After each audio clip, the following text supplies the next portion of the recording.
Weight loss की सलाह तो हर जगह मिलती है ना। इंटरनेट खोलो, मैगजीन देखो, हर कोई बता रहा है क्या करना है। लेकिन फिर भी एक चौंकाने वाली बात यह है कि दुनिया की लगभग 40% आबादी ओवरवेट है। ऐसा क्यों है? जवाब इच्छा शक्ति में नहीं, बल्कि हमारी अपनी बायोलॉजी में छिपा है। तो चलिए इस पहेली को मिलकर सुलझाते हैं। सोचिए जरा, आखिर क्यों ज्यादातर पारंपरिक डाइट्स फेल हो जाती हैं? क्यों होता है ऐसा कि शुरुआत का सारा जोश और मोटिवेशन कुछ ही दिनों में ठंडा पड़ जाता है और हम घूम फिरकर वापस अपनी पुरानी आदतों पर आ जाते हैं? वजह सिर्फ विल पावर की कमी नहीं है, बल्कि कुछ और है जो कहीं ज्यादा गहरा है। और देखिए, ये कोई एक दो लोगों की बात नहीं है, ये एक ग्लोबल प्रॉब्लम बन चुकी है। पूरी दुनिया में लगभग 40% लोग ज्यादा वजन की समस्या से जूझ रहे हैं। अब इतने बड़े आंकड़े को देखकर ये तो साफ है कि मामला सिर्फ डिसिप्लिन या अनुशासन का तो नहीं हो सकता। तो फिर असल में चल क्या रहा है?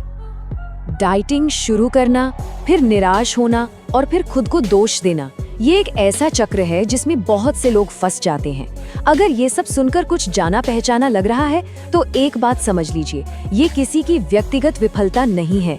हमारे शरीर के अंदर कुछ बहुत ही पावरफुल बायोलॉजिकल फोर्सेस काम कर रही हैं। चलिए आज उन्हीं को समझने की कोशिश करते हैं।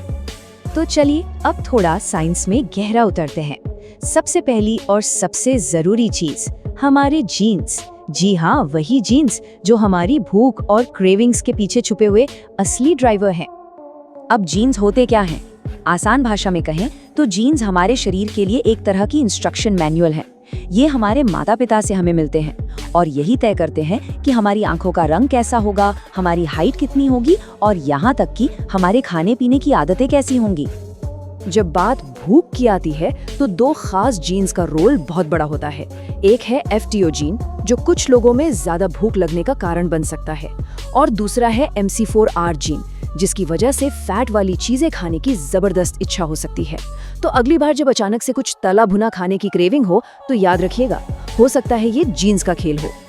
देखिए, जैसे ही हम ये समझ जाते हैं कि हमारी क्रेविंग्स जेनेटिक भी हो सकती हैं, पूरा नजरिया ही बदल जाता है। फिर हम खुद को दोष देने के बजाय अपनी बायोलॉजी को समझने लगते हैं, और जब हम उसे समझते हैं तो हम उससे लड़ने के बजाय उसके साथ काम करने के तरीके खोज सकते हैं। तो ये तो हुई जीन्स की बात। अब आते हैं दूसरे बड़े बायोलॉजिकल फैक्टर पर। जीन्स के अलावा हमारे शरीर में एक और बहुत पावरफुल सिस्टम है जो हमारी भूख को कंट्रोल करता है, और वो है हमारे हार्मोन्स, खास तौर पर गट हार्मोन्स। अब ये गट हार्मोन्स क्या हैं? असल में ये हमारे शरीर का नेचुरल भूख कंट्रोल सिस्टम है। जब हम खाना खाते हैं तो ये हार्मोन्स रिलीज होते हैं और हमारे दिमाग को सिग्नल भेजते हैं कि भाई पेट भर गया है, अब बस करो। लेकिन यहाँ एक पेच है, अगर किसी के शरीर में ये हार्मोनल सिग्नल कमजोर पड़ जाएं, तो क्या होगा? दिमाग तक पेट भर गया वाला मैसेज पहुंचेगा ही नहीं, और नतीजा पेट भरकर खाने के थोड़ी देर बाद ही फिर से भूख लग जाएगी, भले ही शरीर को असल में और कैलोरी की जरूरत ना हो। तो अब तक हमने प्रॉब्लम को समझ लिया है। एक तरफ है हमारे जीन्स जो क्रेविंग बढ़ा रहे हैं, और दूसरी तरफ है हमारे हार्मोन्स जो हमें पेट भरने का एहसास ही नहीं होने दे रहे। तो सवाल ये है कि इसका सलूशन क्या है? अच्छी बात ये है कि साइंस हमें दो बहुत ही असरदार रणनीतियां बताता है। पहली बात करते हैं जेनेटिक चुनौती की। इससे निपटने के लिए एक तरीका है इंटरमिटेंट फास्टिंग। ये एक ऐसा तरीका है जो जीन्स को हम पर हावी होने देने के बजाय कंट्रोल वापस हमारे हाथों में देता है। इंटरमिटेंट फास्टिंग का मतलब भूखा रहना नहीं है।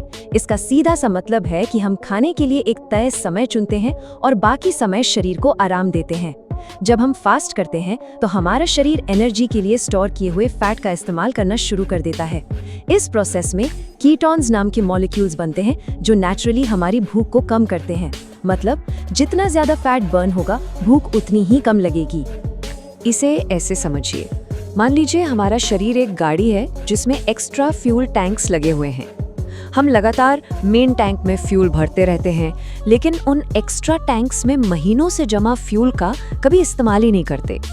इंटरमिटेंट फास्टिंग बस यही करती है। ये शरीर को मजबूर करती है कि वो उस पुराने जमा हुए फ्यूल को इस्तेमाल करे, जिससे वजन कंट्रोल में आता है।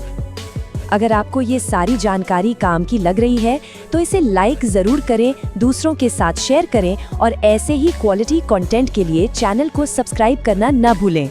चलिए अब आगे बढ़ते हैं हमारे दूसरे समाधान की तरफ। अब बात करते हैं हार्मोनल प्रॉब्लम की। याद है वो पेट भरने वाला स्विच, उसे ठीक से काम करवाने के लिए हमें एक हाई फाइबर डाइट पर फोकस करना होगा। फाइबर से भरपूर खाना जैसे कि बीन्स, दालें, साबुत अनाज, फल और सब्जियां, इन्हें पचने में ज़्यादा समय लगता है। ये हमारे डाइजेस्टिव सिस्टम में ज़्यादा देर तक रहते हैं, जिससे गट हार्मोन्स का प्रोडक्शन बढ़ता है और इसका सीधा नतीजा ये होता है कि हमें लंबे समय तक पेट भरा हुआ महसूस होता है। इस चार्ट को देखिए, ये बात एकदम साफ हो जाती है। एक हाई फाइबर मील खाने के बाद हमारे गट हार्मोन्स का लेवल घंटों तक बढ़ा रहता है, जिससे भूख कंट्रोल में रहती है और हमें संतुष्टि महसूस होती है। वहीं दूसरी तरफ कम फाइबर वाला खाना खाने के कुछ ही देर बाद भूख वापस आ जाती है। तो अब तक हमने बायोलॉजिकल चुनौतियों और उनके साइंटिफिक समाधान दोनों को देख लिया है। अब समय है इन सारी बातों को एक साथ जोड़कर देखने का। तो कुल मिला के बात ये है, जेनेटिक क्रेविंग्स को मैनेज करने के लिए इंटरमिटेंट फास्टिंग एक अच्छा तरीका है और हार्मोनल सिग्नल्स को बेहतर करने के लिए हाई फाइबर डाइट। मतलब ये कि हमें अपनी बायोलॉजी से लड़ना नहीं है, बल्कि उसके साथ मिलकर काम करना है। तो आज की इस पूरी चर्चा का सबसे बड़ा टेकअवे क्या है? यही कि सस्टेनेबल वेट मैनेजमेंट इच्छा शक्ति का कोई इम्तिहान नहीं है। ये असल में अपने शरीर के यूनिक बायोलॉजिकल सिस्टम को समझने और फिर ऐसी आदतें बनाने के बारे में है जो उसे सपोर्ट करें, न कि उसके खिलाफ जाएं। तो आखिर में बस एक सवाल के साथ इस चर्चा को समाप्त करते हैं। क्या हो अगर वजन पर कंट्रोल पाने का रास्ता ज्यादा विल पावर से नहीं, बल्कि बेहतर जानकारी और ज्ञान से होकर गुजरता हो? शायद असली ताकत अपने ही शरीर को बेहतर तरीके से समझने में छिपी है।